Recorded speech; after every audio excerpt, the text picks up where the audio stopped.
Picture this. You are a construction business owner, right?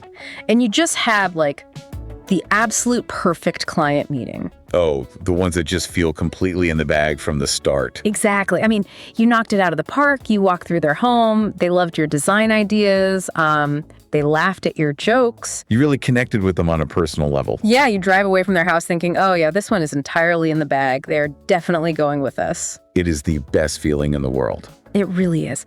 So you put together the proposal, you hit send on Tuesday afternoon, and now crickets. Ugh, the worst. Absolute deafening silence. You check your outbox, just to make sure the email actually went through. And it did. It did. You have officially been ghosted. It is a terrible feeling. And it's one that makes you question absolutely everything about your process. Oh, for sure. You start wondering, did my email go to a spam folder? Right. Or did I say something weird on my way out the door?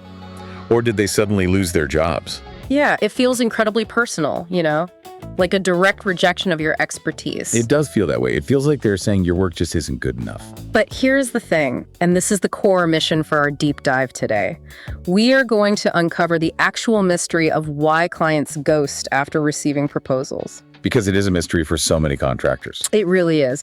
And more importantly, we are going to map out the exact system you need to turn that awful silence into signed contracts. Which is what everyone actually wants. Exactly. So to solve this, we are diving into a stack of industry research today.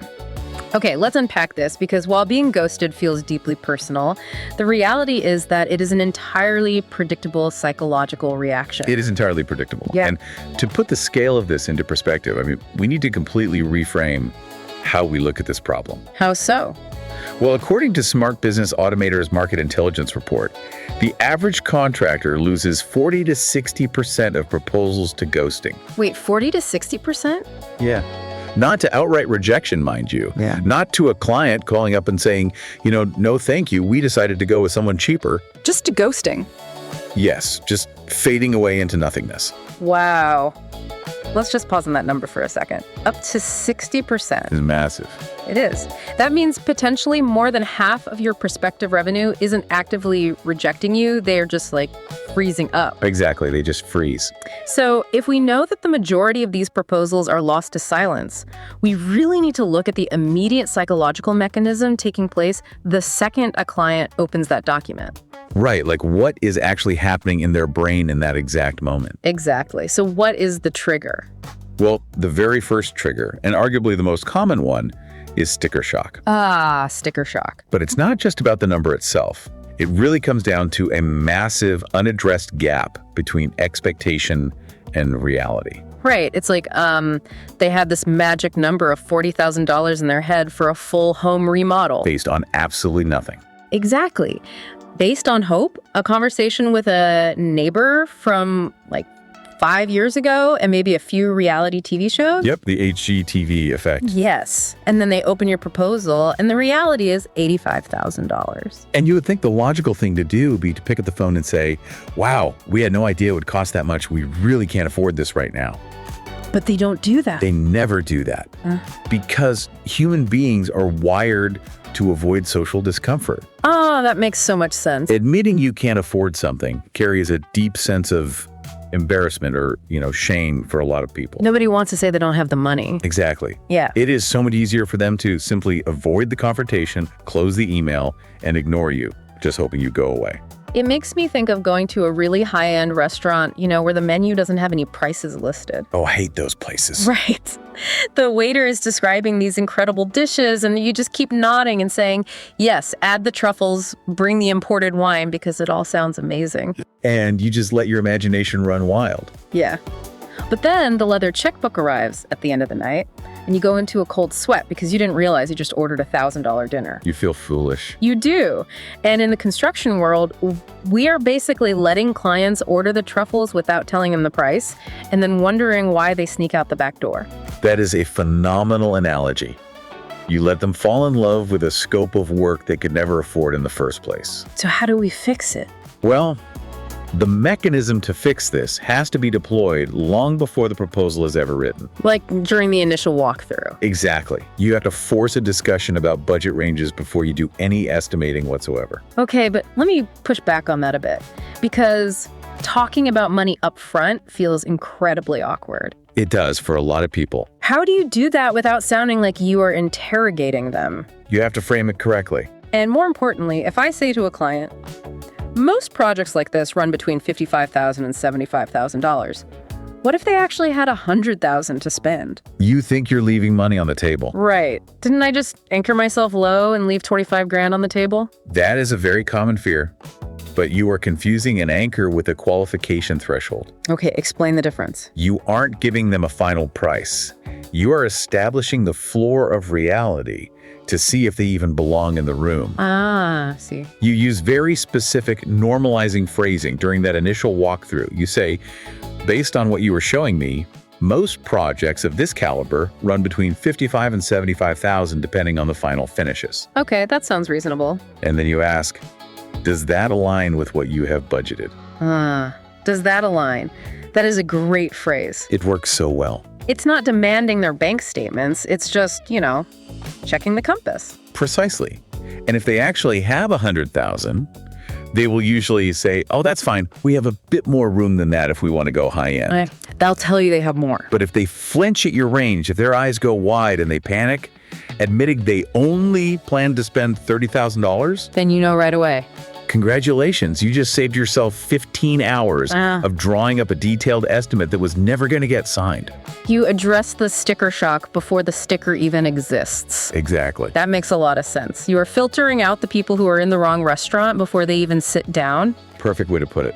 Okay, so let's say the budget does align. We clear that hurdle. The expectations match reality. Good. But we know from the research that they still might ghost. They absolutely still might. This brings us to a really fascinating psychological barrier. The client opens the proposal, the price is exactly what they expected, but they still freeze. Why? What's fascinating here is the role of cognitive load and decision paralysis. Decision paralysis, like having too many choices. Exactly. Think about how many proposals are structured. A contractor will send over a document that includes 3 different pathways for the project. Oh, and like 12 different options for flooring. Right. 4 different timelines and a dense 3-page breakdown of the plumbing and electrical scope using industry jargon the client doesn't even begin to understand. It's the Netflix scroll problem, right? Yes. You log on to watch a movie, you are presented with 4,000 options. And after 20 minutes of scrolling, you get so overwhelmed you just close the app and go to sleep. Exactly. It is a well-documented psychological phenomenon called Hick's Law. Hick's Law. Okay.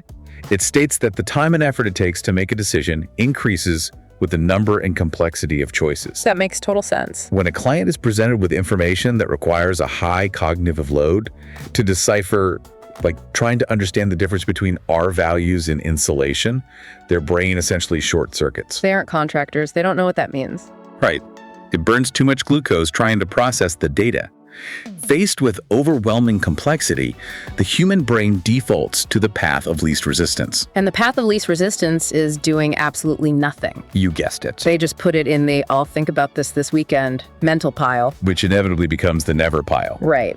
So how do we reduce that cognitive load? What is the fix for decision paralysis in a proposal? Simplification and leadership. Leadership? Yes.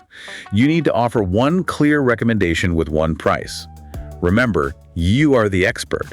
They are hiring you to guide them, not to give them homework. But in the construction industry, it is very common to use a good, better, best model for pricing. It is very common. You might offer a standard laminate package, a mid-tier quartz package, and a high-end imported marble package. Right. And if you absolutely must use that tiered model, you have to explicitly highlight your specific recommendation. So you don't just lay out the 3 options and say, pick one? Never. Do not make them do the heavy lifting of figuring out which option makes the most sense for their home. So what do you say instead? You tell them, based on our conversation about your family's lifestyle and your budget, I highly recommend option B. It gives you the durability you need with the aesthetic you want. You make the decision easy. You take the mental burden off their shoulders. I love that. So we've removed the sticker shock and we've made the decision incredibly easy. Yes, the client's brain is no longer overwhelmed. But there's a huge difference between a client saying, I understand this proposal and I need to sign this contract today. Oh, absolutely. Without some kind of friction, human nature still defaults to inertia. That is exactly right. If you think about it from the client's perspective, unless their roof is actively caving in and water is pouring onto their dining room table, they have no real pressing reason to act today. Right, the kitchen might be from 1992 and have peeling cabinets, but the stove still turns on. The fridge still keeps the milk cold. Exactly. They can live with it for another month or 6 months or 2 years. There is no fire to put out. Without a catalyst, human nature is to delay parting with large sums of money. So, what is the fix here? You have to build in a timeline incentive. You have to give them a logical, business-driven reason why deciding sooner rather than later is actually in their best interest. But how do we create that urgency without sounding like a sleazy, high-pressure used car salesman? Nobody wants to sound like that. Right, like act now, this deal disappears at midnight. Nobody wants to be that person. You avoid that by tying the urgency to the actual reality of the market. Okay, so not a fake deadline. No, you aren't inventing a fake deadline, you're protecting your business. You state clearly in the proposal, this pricing is valid for 30 days. And you provide the context for that. Exactly. You explain, while material costs are currently stable, our suppliers have flagged increases for next quarter. That makes it tangible. It isn't a high-pressure tactic. It's simply communicating the volatility of the construction industry to protect both your profit margins and their wallet. You're positioning it as doing them a favor by warning them. That is a brilliant shift in perspective. It changes the whole dynamic. Now, even if you have urgency, there is another massive trap we need to talk about. Let's hear it. You send this beautifully simple, appropriately priced proposal over email, and all you have really done is given them a shopping list. Yep, the dreaded shopping list. You made comparison shopping entirely too easy. They can just forward your PDF to a cheaper, less qualified contractor and say, hey, can you do this exact scope of work for 20% less? This is a critical point, and it touches on control. Control of the process. Yes. When you email a proposal and just wait, you surrender all control over how that information is consumed, interpreted, and shared. And what's the impact of that? The impact of this is staggering. If we look again at Smart Business Automator's Market Intelligence Report, they found that contractors who present proposals in person or via video call close at 2.3 times the rate of those who simply email them. Wait, let me repeat that because it is wild. 2.3 times the close rate. 2.3 times. You more than double your chances of getting the job just by changing the delivery method. Just by showing up to explain it. The fix here is the Goldie rule. Never just email a proposal into the void and hope for the best. Never. You have to present it. You need to walk them through it, read their facial expressions, and answer their questions in real time. Exactly. And when you do present it, the format of the document matters just as much as the delivery. So what should it look like? You need what we call the winning format. It shouldn't look like a spreadsheet. No line item spreadsheets. No, it starts with a clean cover page with their name and the project name. Then, an executive summary written in plain English, focusing on their vision, not just your materials. That brings it back to what they want. You follow that with the scope of work, outlining specific deliverables, and a timeline with clear milestones so they know exactly what to expect. And then we get to the money section. Yes, the big moment. And the research suggests that we should refer to the cost as an investment. Now, I have to be honest, I want to push back on this. Okay, let's hear the pushback. Isn't investment just a fancy marketing spin word for cost? It sounds corporate. Right. Yeah, it feels a little corporate. Does changing that one single word really matter to a homeowner who knows they're writing a check? It matters immensely. Really? Yes, because of the psychological framing of loss aversion. Okay, explain loss aversion. The human brain feels the pain of losing something twice as intensely as the pleasure of gaining something. That's fascinating. The word cost feels like money lost. It triggers that pain center. It feels like an expense draining out of their bank account forever. It hurts just thinking about it. Exactly. The word investment, however, implies a future return. It implies value being added to their home or their business equity. It's building something, not losing something. It shifts their mindset from, I am losing $65,000 to, I am increasing the value and the daily enjoyment of my property. Okay, I see the mechanism there. It is a subtle semantic shift, yes, but it sets a completely different emotional tone for the transaction. You are changing the narrative from a penalty to an upgrade. Mindset really does matter. It really does. And then you wrap up that perfect proposal presentation with 3 relevant testimonials from similar projects to build social proof and a specific call to action. But the real magic, the absolute most critical moment, happens right at the end of that presentation meeting, right? Yes, the meeting closed. Before you close your laptop, before you step out their front door, you have to ask the golden question. What is the golden question? You look them in the eye and ask, based on what you have seen today, is this the direction you want to go? Is this the direction you want to go?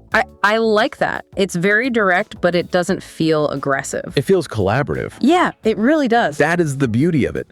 The goal of that question is to force a reaction on the spot while you still have control of the room. So you aren't letting them off the hook with a generic, "we'll think about it." Exactly. You either want a verbal yes, which gives you psychological momentum, or you want them to articulate a specific objection right then and there. What kind of objections? Well, if they have a hidden concern about the timeline being too disruptive, or they are worried about the dust, you want them to say it while you are sitting across from them. So you can address it and solve it on the spot. Precisely. If you leave without asking that question, those unvoiced concerns fester, and they turn into the silence of ghosting. You have to pull the objections out of them into the light. That is so powerful. It is essential. Which brings us to the final and honestly the most painful phase of this entire journey. The follow-up. Yes, you did everything right. You addressed the budget up front, you simplified the choices to reduce cognitive load, you created a logical timeline incentive. You presented in person. You asked the golden question. Right. They gave you a tentative yes, but they still needed to, talk to their spouse or sleep on it. Very normal. What happens next is where the actual money is made or lost. And this is the final reason you are getting ghosted. Your follow-up process is broken. This is where so many incredibly talented, excellent contractors completely drop the ball. It is a harsh truth. Most contractors will follow up exactly once. Just once. They send one text message 3 days later saying, "Hey, just checking in, let me know if you have questions." And they hear nothing back. And they immediately give up, assuming the client just isn't interested. And that assumption is statistically, objectively incorrect. Tell me why. Well, if we look at the data from Smart Business Automator's Market Intelligence Report one more time, it shows that 80% of sales happen between the 5th and 12th contact point. Between the 5th and 12th, 80%. 80%. If you stop at one single follow-up, you are walking off the field before the game even really begins. But I hear business owners say all the time, "I don't want to be annoying. I don't want to pester them. If they want to hire me, they know where to find me." If we connect this to the bigger picture, consistent follow-up is not pestering. What is it then? It is actually a powerful demonstration of your professional reliability. Oh, interesting. Think about it from the client's perspective for a moment. They are about to hand you tens of thousands of dollars to rip their house apart. That's terrifying for them. It is. If a contractor is too disorganized or too timid to follow up systematically on a $60,000 proposal, how reliable are they going to be when it comes to ordering the custom cabinets on time? Or managing the subcontractor. Or showing up to the job site when they say they will? Wow. Your follow-up process proves your operational reliability before the project even starts. You are showing them how you run your business. Oh, that is a massive paradigm shift. You aren't begging for a sale. You are auditioning your project management skills. Exactly. You are proving you have systems in place. Here's where it gets really interesting.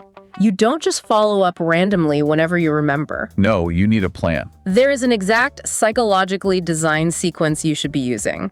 It's a 21-day sequence that takes the guesswork completely out of it and utilizes spaced repetition.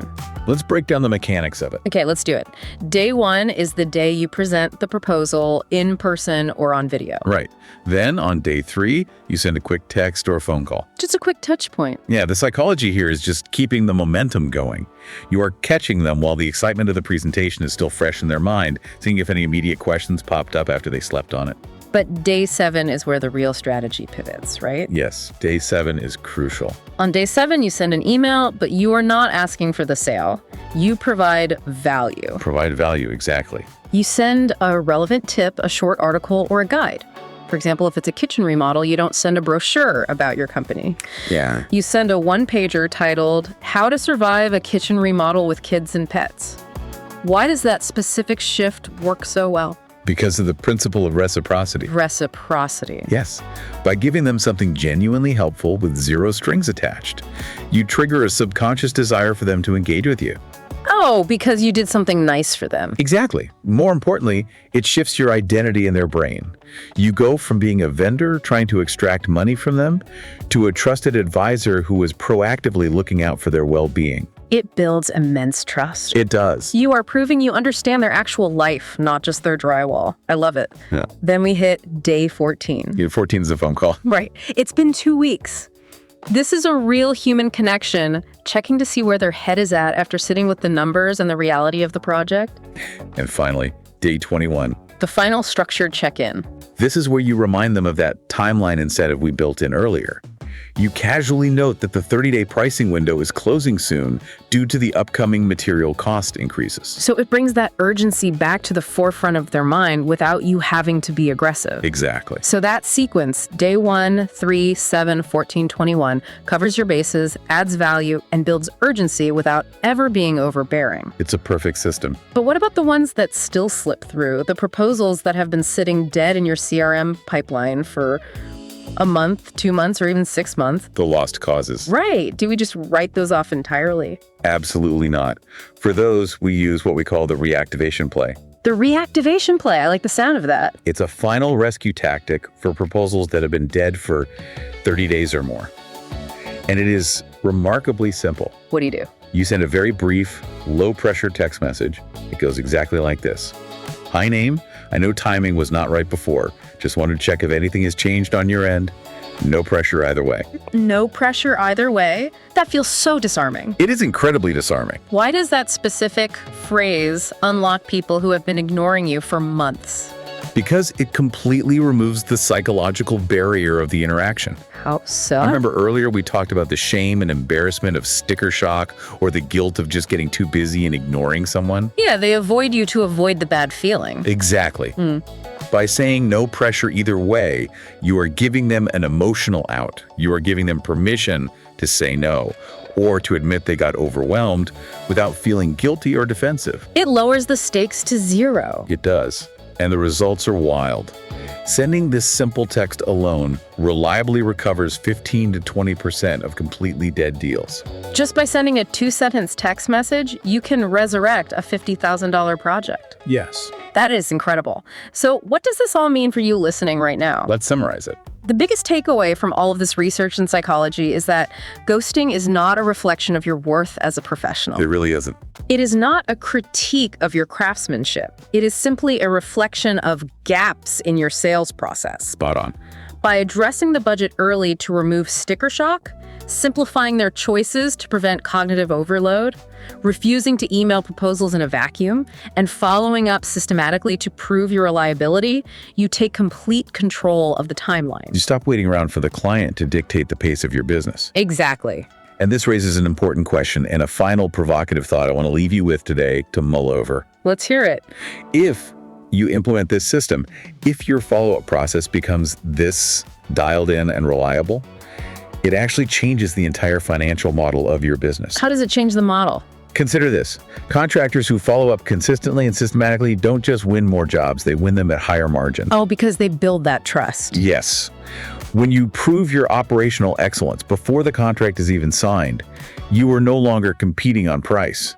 You are competing on professional reliability. That is a huge advantage. The contractors who guide their clients and follow up are the ones who can command a 20% higher premium simply because they have tangibly proven that they care more than the guy who just sent a PDF and disappeared. That is a massive perspective shift. The follow-up isn't just about winning the job, it's the justification for charging what you are actually worth. Exactly. The revenue and the higher margins are already sitting in your sent folder. You just have to go get them. Go get them. Well said. If you found value in this conversation, please subscribe to Scaling Legends on whatever platform you are listening on. Leave a rating and review to help others find us. Share this deep dive with your team so everyone is on the exact same page. And be sure to visit smartbusinessautomator.com. Thanks for listening, everyone. Until next time, don't let the sound of crickets be the end of the story. Turn that silence into your next signed contract.